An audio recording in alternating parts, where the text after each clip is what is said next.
In 2005-06, we were involved in the whole process of the constitutional review process.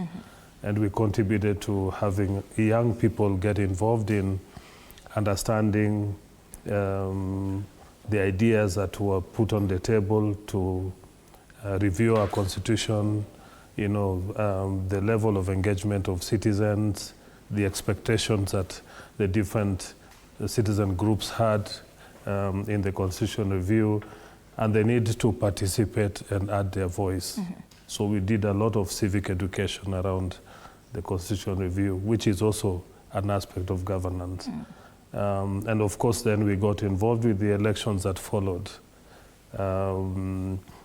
But in 2014, we started the process of engaging with devolution itself from a governance perspective, thinking about systems, thinking about structures of devolution, looking at reflecting on the devolution promise, particularly on the service delivery conversation, looking at how the counties were taking shape, they were forming, they were setting up, their revenues, management systems, the planning, the county integrated development plans, and of course just the day-to-day running of the counties. We started to get interested in understanding who is doing what are the accountability issues, what are the openness and transparency issues, how much are citizens engaging and getting involved with the county planning and management process,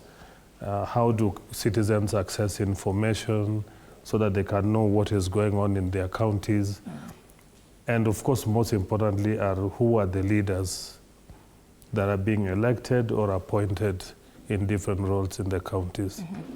And so devolution has remained a very important subject for my organization, but our focus mainly is on educating citizens, advocating for deeper involvement of citizens, active participation in the county leadership and government processes, but also on the management of public finance as well. And so we work with a lot of civil society organizations which are based at the counties. And actually ACT has presence in all the 47 counties.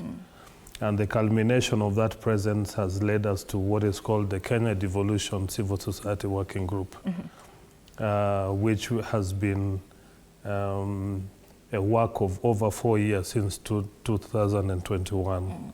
And today this forum brings together over 7,600 NGOs from across all 47 counties.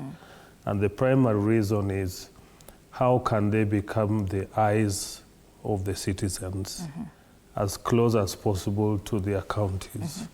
Monitoring what is going on in the counties, engaging with the county leaders, both the executive and the elected leaders, and just making sure that county activities are above board, they are as open as possible, and we engage the county's leaders to make sure that they are reminded about the mandate of their counties. And finally, ACT is also involved in peace and conflict programs, so we also are working a lot in some of these counties where conflicts have become hindrances to achieving the objective of devolution.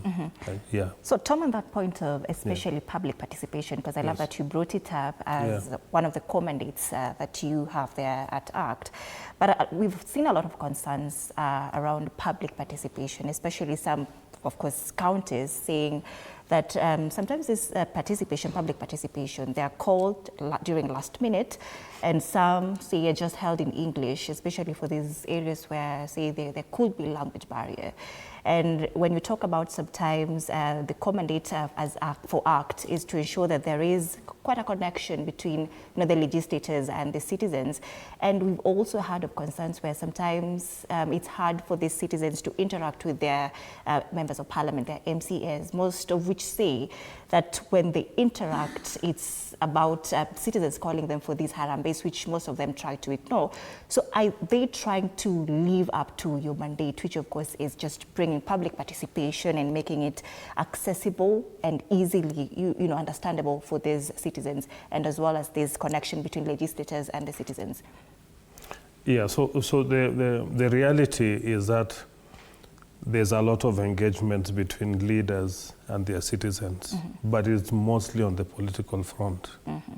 It's about repetitive conversations about you elected me to do this or the other, and so while I'm out there either in the assembly or in parliament or the Senate, this is what I do, so I bring you development. But it is a lot less about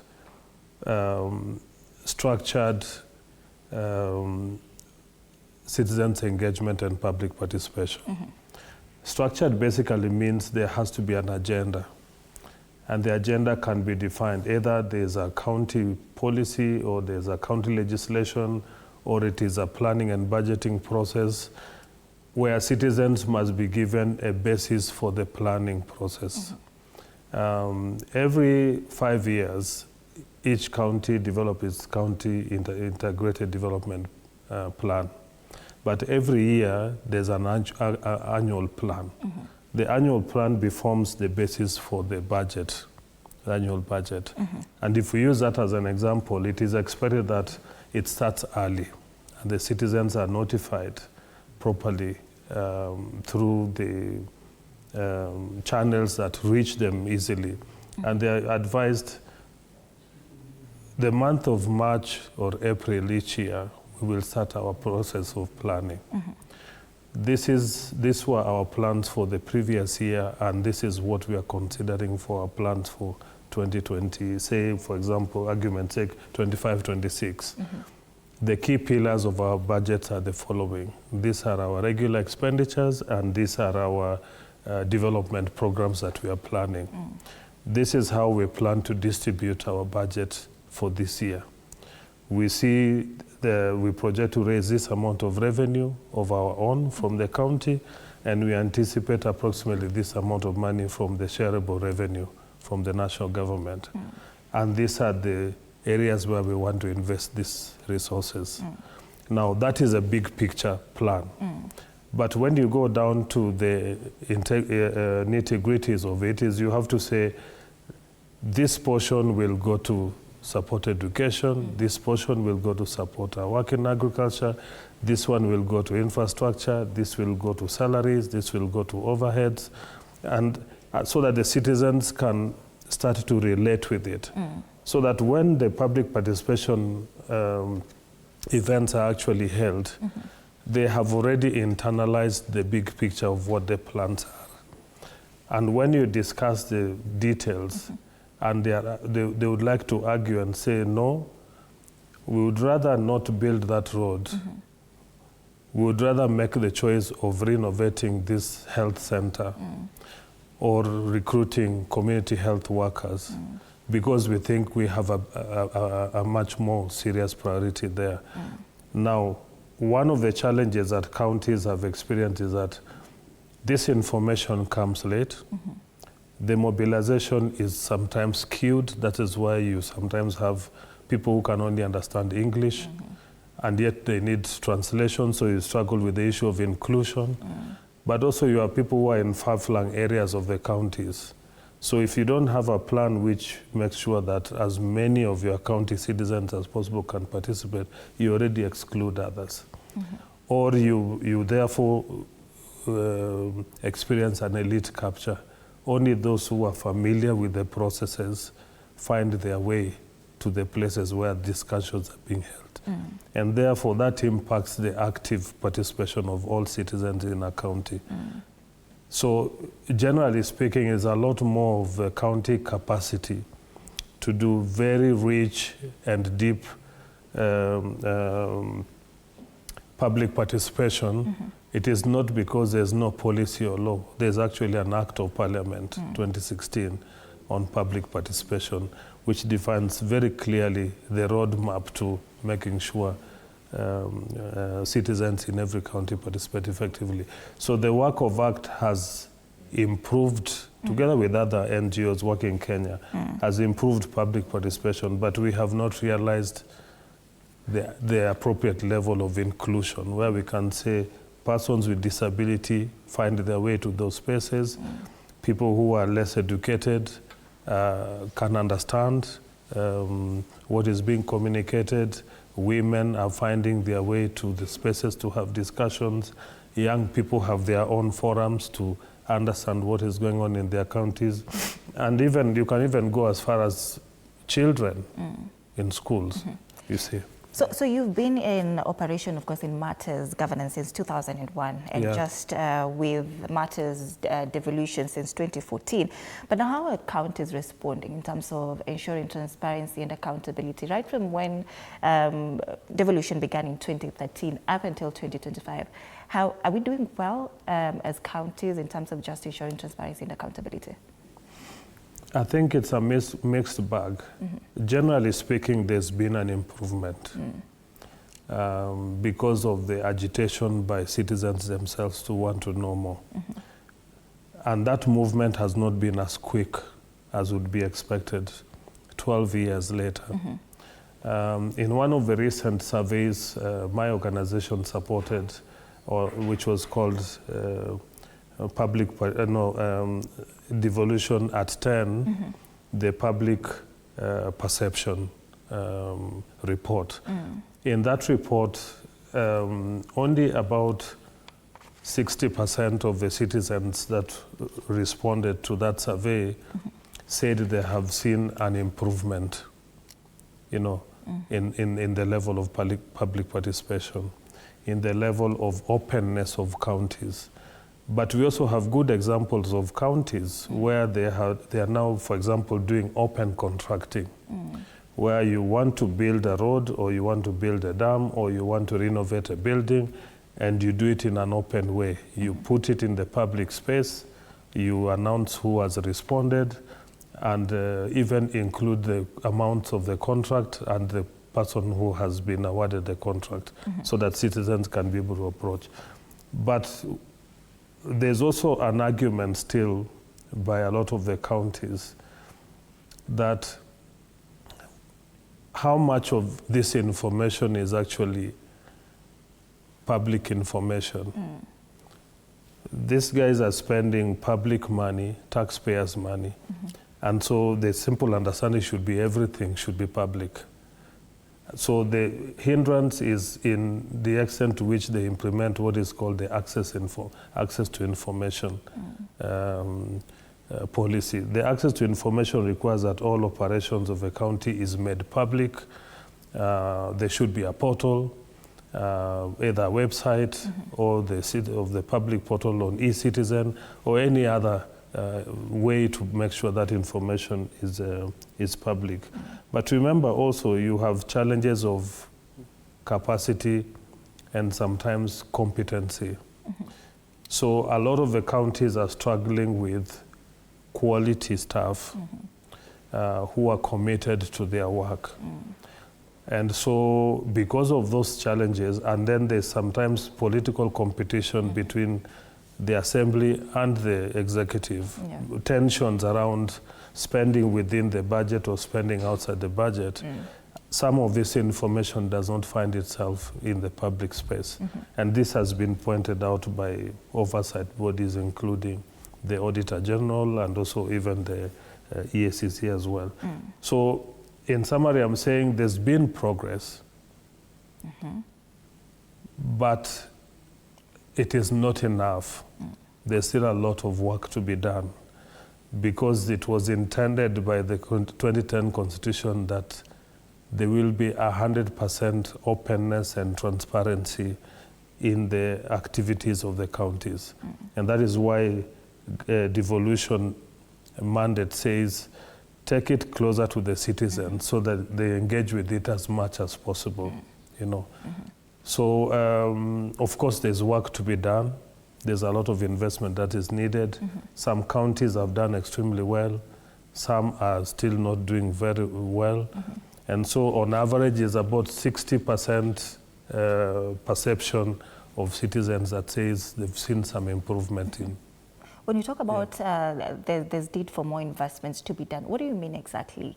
Is it that some functions in these counties have increased? Because we've also had concerns from, of course, county governments saying that there needs to be more money allocated to county governments for them to be able to now deliver on matters development in their counties. So when you talk about investment, is it about functions being increasing, or county governments are not able to just manage the money that they're being given?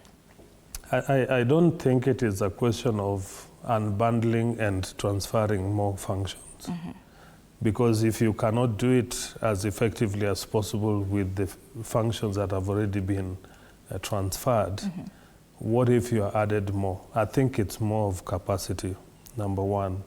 The capacity to be able to plan around all the mandates that have been assigned to a county, including all the functions. Now remember, money is good, but money should follow functions. Now, if you don't already have all the functions, you cannot have a corresponding amount of money following the functions. And so, of course, there's agitation. In December 2024, on the 16th, the additional functions were gazetted with the intention to transfer them to the county governments. And we've also seen this tension between the national and the county governments about how much of the shareable revenue should be retained by the national government and how much should be given to the counties. Of course, the counties are saying, give us most of this money. But they have not built the right capacity to absorb all this money, because even what they currently have, they are working very hard to manage it. The primary basic cost of running the counties is already significantly higher than the portion that needs to go to for development. But they have to fix the systems and the structures in the counties. So if you ask yourself, what would I rather do? If I was a county leader today, I would focus on plugging the holes that still exist in my county to make sure that even with the revenue I receive, I can show results. Enhance efficiency, make sure that staff are committed, I have the right number of skilled people, not the right number of, not by population, but the quality of the staff working for the county. And I'll make sure that levels of automation, digitization, to make sure that you reduce the number of how many men and women are working on a simple task are all reduced. That way you release the resources to be able to invest them in service delivery. So I think the focus for now should be how do we make the counties regain their trust, because the trust has been lost. I have not spoken about the concerns people have about bad spending, wastage, corruption, inefficiencies. All those things are all utilizing part of these resources that have been set aside. But remember also, in the last about 3 years or so, there's been a big focus on on-source revenue. Most of the counties have capacity to raise own resources, but the revenue management is still a challenge. There's still a lot of pilferage, there's a lot of inefficiency. And if you take on-source revenue and add it to the disbursement from the national government, the question has always been, so how much more do you actually really need for your current operations for you to be able to be efficient and to deliver services? Yeah, so if you can't spend 1,000 shillings, but you're saying you need to give me 9 more because I deserve to have 10, you have to demonstrate that if I give you 2 more or 3 more or 5 more, you have the capacity to utilize it efficiently and deliver services. Yeah. So the focus should be a lot more on building capacity of the counties to establish the right structures, to educate their staff, to make sure the recruitment is more on quality rather than increasing the numbers. Of course, there's a concern about very large wage bills in the counties. Some of them have been inherited, and it's a political conversation. If you say, take away these jobs, we have a bloated payroll. So how do you define redundancy in the context of a county? Most leaders in the counties struggle with that because it's a political conversation. It's not a governance issue. So is it about there not being a structure for seamless transparency in this county government, such that when somebody leaves that particular seat of foreseeing this devolved unit and the operations, then now when somebody else comes into power, then it's quite hard to manage this public wage bill, this debt that was there, just to enhance transparency and accountability in these regions. Is it about transparency, transition issues? I don't necessarily think so, because if you remember, we had a situation in Kisii County at the beginning of the current governor's term. His interest was to say, I would like to get to the bottom of this large wage bill. And the approach he used was, I would like to make sure if we have drivers, you can assign a driver a county vehicle. If you have a staff member, you can assign them a sitting space in the offices, either at the sub-county or at the county.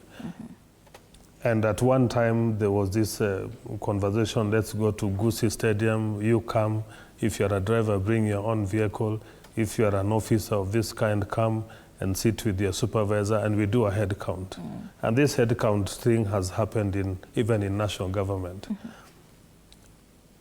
You could do that, but remember, a county government, just like the national government, is a going concern. It is not about who is the governor then. It is an institution that exists by the law and must continue, whether the governor is in office or is on leave or is away on a trip. Everything goes on because citizens still expect services. So if you speak to transition, you can also not say, if you worked with Governor Tom Were for X county and he has served his term, he's leaving by 2027, on August 10th or 15th or 20th of 2027, when a new governor is elected and is sworn into office, he should actually just go and close the doors and tell everybody go home, and then come with his own new people. He will spend his first term recruiting. So the conversation should be a lot more, how do we rationalize and make sure that we recruit the right number that is matched with the services that needs to be delivered to citizens of the county. And only add that number, not because you have additional resources, but because there are certain areas that need to be filled, you see. So when a new governor comes and is hard-pressed to also create opportunities for the citizens who campaigned with and for him, sometimes you lay over more problems. So you are not reducing the number, but you keep adding. And that is a public service board, county public service board issue. How do you make sure that we are only recruiting when we need to, either to replace those who have retired or to replace those who have left voluntarily, or to basically address gaps in capacity?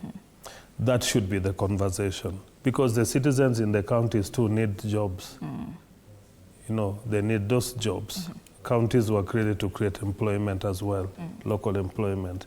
So in short, I think the transition issues should be, how do you make sure that in the transition you first of all understand your wage bill, you understand the structure of the county in terms of staffing, you know for each devolved function or department, how many staff do you actually need and how many are there. If you already have surplus, can you redeploy them? And if you are not able to redeploy them, then there are many other things you could do. You could declare redundancy. But a redundancy has to be planned properly. And that is where the politics come in. Because everybody has an interest in their own county, yes. And Tom, we've also seen reports, from the Controller of Budget and Auditor General, who have been raising a couple of issues surrounding, how money is being spent on these counties, and something as basic as balancing development and, of course, recurrent expenditures. Many counties are flouting this. We see that the PFM Act, which says that counties should not spend more than 70% of, the budget on recurrent expenditure, and yet it's hard for these county governments to maintain this. Then what is the problem with that actually? And is that also a problem when it comes to matters of accountability? It is a problem. Why? Because if you spend more money on recurrent, it basically means you are not investing in productive sectors in the counties. You will not be able to invest in agriculture so that you can improve food security. You are not investing in improving roads so that this produce can access markets. You cannot be able to do further other infrastructure development, which is necessary for the county to keep progressing. Now, this tension between recurrent and development spending, some of it is also caught in between the challenges with procurement. When you have very slow interest vested processes, you run out of time and you don't commit the resources. And when you don't commit the resources and the financial year comes to an end, those funds are no longer available for you. So we've also seen when there's a lot of vested interest, particularly in development projects, it's not so much about less allocation for development. Sometimes it's also about very slow processes. And some of those slow processes, if you add on to the overinvestment on recurrent, also impact the development side. And so one of those challenges that counties need to deal with is how do you become more open in your processes to tone down the impact of the slowdown processes because of vested interests. And the vested interests you can't take away. You know that even in national government, there's always a lot of big competition for procurement and tenders. And that process sometimes has always raised questions. The ones which have been in public space, where we have seen, you remember the story of the wheelbarrows at 100,000, 110,000 shillings, you've seen situations where the repair of a simple building has cost several millions goes over budget. The original plan was, say, about 20 million. The actual cost is 30 or 40, and arguments about things which have changed in between. So how do you make the wage bill lower and significantly start to reduce? Number one is you have to deal with inefficiencies, which makes the counties overemploy. Because as long as these staff members are on payroll, they must be paid. They deserve to be paid. Secondly, you have to deal with the issues of inefficiencies in the procurement process. Inefficiencies in the procurement process means when do you make a judgment of what is an overpriced quote with what is a fair quote. So standardizing the procurement and making sure you buy at a price which is reasonable. Thirdly is all these loopholes in, you can call them legal ambiguities, where you find some contracts, some people are awarded contracts even before a proper document has been developed.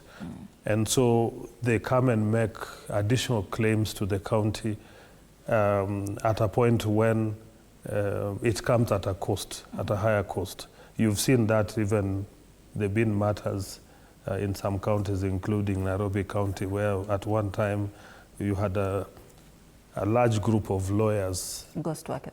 No, legal advisors who had really big bills because of the advisory services they offer the counties. And sometimes they are not moderated. You know, when do you actually really need this service and when do you not? Because they still have internal legal attorneys who also advise internally.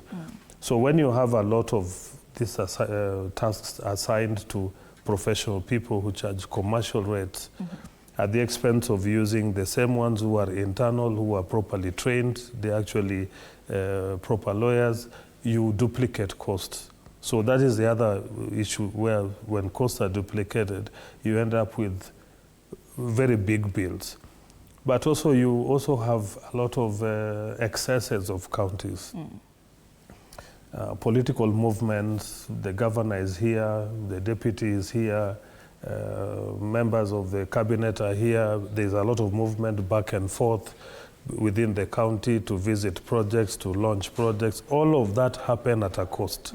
All those costs are within the same budget. But there are also times when, for example, there's a big event, like, for example, Devolution Conference is going to Homa Bay next week. If the county had not put this in their budget, you end up with emerging expenses, which you have to ask yourself, how do we cover this? How do we take care of this? And all counties experience this. When in their planning process, they did not have a good sight of something which will happen, and then suddenly it needs you to spend money, it means you're spending outside your plan. So these incidental plannings, all of them interfere with the original budget. And in the process, you end up with a lot more money going into regular expenditures and a lot less development. And finally, the slow processes sometimes between accounting and budget. So are now bringing the matter of the role of the control of budget and the role of parliament. You see, so when reports are submitted, including the audited financial statements, and they take too long to be cleared, because there are queries, there are issues which need to be addressed. And the different committees engage with the counties to discuss this, get responses to queries. You end up with a very slow disbursement process. And the slow disbursement process means if you needed to spend 30 billion shillings within a financial year, you might only spend 10. And so this 10, if you take the 10 and divide it by the proportions of the regular expenditure with the development, you find that the portion for development becomes even smaller when you have not been able to absorb your budget.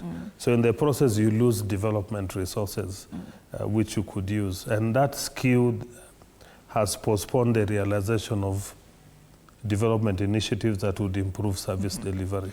Now, Tom, we're coming to the tail end of this conversation, but as ACT, you recently called for forensic audits in counties where misuse is suspected. Which counties are these and what loopholes are you seeing? So the counties are actually very many. It's more than half the counties. Out of 47? Out of 47 is more than half the counties. And so I will not be able to mention all of them together, but that was as an outcome of our devolution at 10 public perception survey report. In this public survey report, there are counties where we have local citizens that were asking important questions. There was this water project that was contracted out to a certain contractor.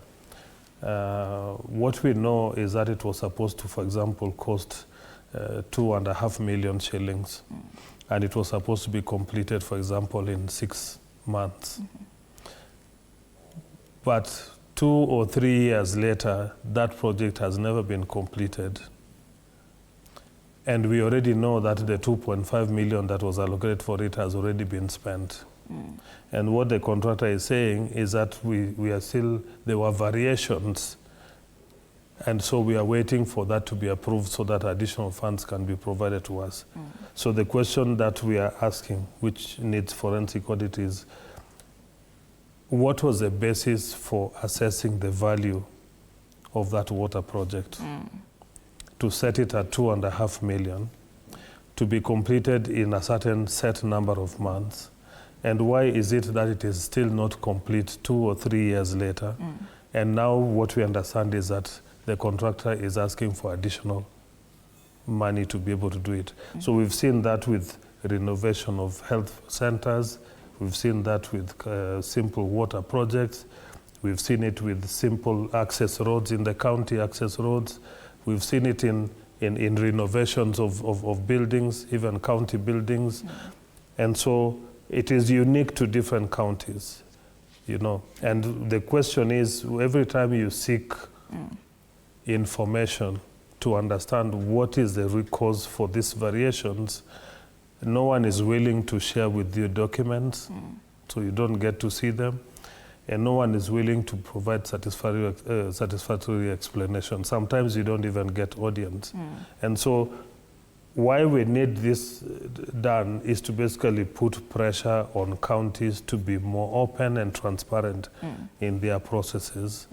And if it is true that it was imagined that water project should have cost 2.5 million, but there's a justifiable reason that has caused the cost to go higher, if you are transparent and you can share documents that supports it, the citizens will say, okay, next time let's do our estimates better.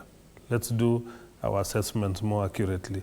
But also let's put the citizens on notice that this project was initially set for this amount of money. For some reason, we've had to stretch it a little bit to cover maybe a slightly bigger population of the county citizens. And for that reason, we would need to add a budget, and we will have to include it in the next financial year. Now, Tom, you're out of time, but I will just request for some time, 1 minute, for you to give your recommendations as ACT in regards to just ensuring transparency and accountability, even as we move forward with service delivery and ensuring services are brought closer to the people. I think one of the urgent things to do is to deal with the whole challenge of corruption and mismanagement. Counties need to establish the right structures and work with oversight bodies to make sure that if they have elements or people within the county that are charged with responsibility to make critical decisions on where to invest county resources, they do that responsibly. And then the openness in procurement. It helps to be open, because when you are open, that openness answers many questions, and that puts you in a position where you can be able to build confidence in your processes. Number 3 is public participation. It needs to be strengthened. We need to have more citizens engaged. We need structured processes where the public interact with the counties, discuss priorities, and also make sure that when they are invited to do their part, including paying their own local levies and fees and charges, they pay it in support of their counties because they feel that they have been engaged and they've been involved. But there is also the issue of financial management and wage inflation. So there's a need to also strengthen those aspects as well, to make sure that you have the right caliber of staff, you have the right systems in the counties. I know the national government is making improvements on that, but counties are also learning and getting involved in it. And of course, dealing with the legal ambiguities where county policies sometimes are not at par with the national policy. Or there's a legislation that is needed to address a certain issue, but it takes a very long time to have it in place. If they can be able to speed up those, then it can be able to improve things. And so in the next devolution conference, which is coming next week, this is actually going to be the epicenter of the conversation. How can we enhance public participation and inclusion? How can we be more intentional in institutional capacity building of counties in the areas where they have challenges, including public finance management? How can we adopt open contracting systems in the counties so that we are seen to be transparent? How can we work with the enforcement bodies, because the enforcement bodies also have a mandate to make sure that we rein in on issues, including findings from the regular audits? And finally, how can we have civic engagement and education with our citizens in our counties so that they are fully aware of our plans, they are able to offer feedback, they can ask the right questions, and they can be able to seek information when they need it. If all those things are done, then we expect a slightly different conversation in the near future, where citizens will be saying, we know exactly what is going on, and we know where the problem is, and we are talking to our leaders, and we hope they are listening, and they will take corrective measures. All right, thank you so much, Tom. And of course, we're hoping that we'll continue this conversation even as the devolution conference begins next week. That is Tom Were, CEO, ACT, Change Transform, ACT, giving us a perspective concerning the issue of transparency and accountability in devolved governance. Asante tena once again. That brings us to the end of this segment. You're watching Morning Cafe. My name is Anne Odida. Do stay with us.